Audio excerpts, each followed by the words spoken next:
Chloe assessed the damage. Her left ear was ringing. Even as the sounds around her leaked away to a tinny little whisper, she felt she could still hear the blow to the side of her head. The left side of her chest labored curiously. Broken ribs, maybe. But it was her right hand that troubled her, her immovable fingers, the ballooning numbness in the glove of her suit that she knew would sooner or later give way to a miserable aching. "You're okay.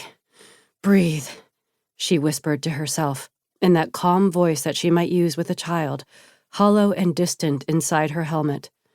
Her mind dropped at length into that animal serenity that sits at the heart of all violence. The lights had gone out. Only a dim glow from far down the corridor bled into the cafeteria. The emergency klaxons kept up their distant bleating, as though their warning were for the benefit of someone else. She felt around her for the leg of a chair, pulled herself gingerly, swayingly, to her feet. She felt her way to the swinging door that connected the cafeteria and the kitchen.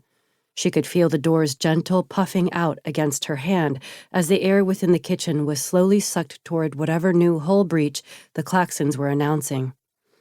She passed through into the pitch black of the kitchen. The lights had probably shorted out here as well. She wasn't about to check. She groped her way toward a hiding place. Above her, she remembered, hung the magnetized rack of knives. She reached for the rack with her good hand. Her glove passed over the slim blade of a boning knife. She took it up and lurched the last few steps to the edge of the stove. She crouched in the space between the stove and the butcher block, holding the knife out before her like a tiny stinger. The noise of the klaxons had diminished almost to nothing now.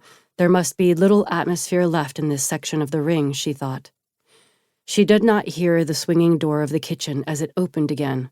Rather, she registered the man's entry only as a faint infiltration of a distant gray light from beyond the kitchen.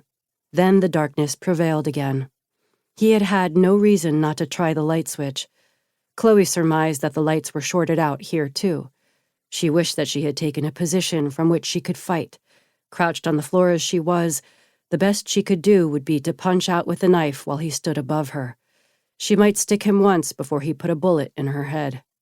She heard, or more likely felt through the floor, his slow, stumbling steps into the kitchen, like the staggering of a drunkard. She prepared herself for one last moment. In her awareness, he stood perhaps 2 meters away, perhaps less. With a kind of mindless desperation, like the stinging instinct of a bee, Chloe punched out in front of her with the knife.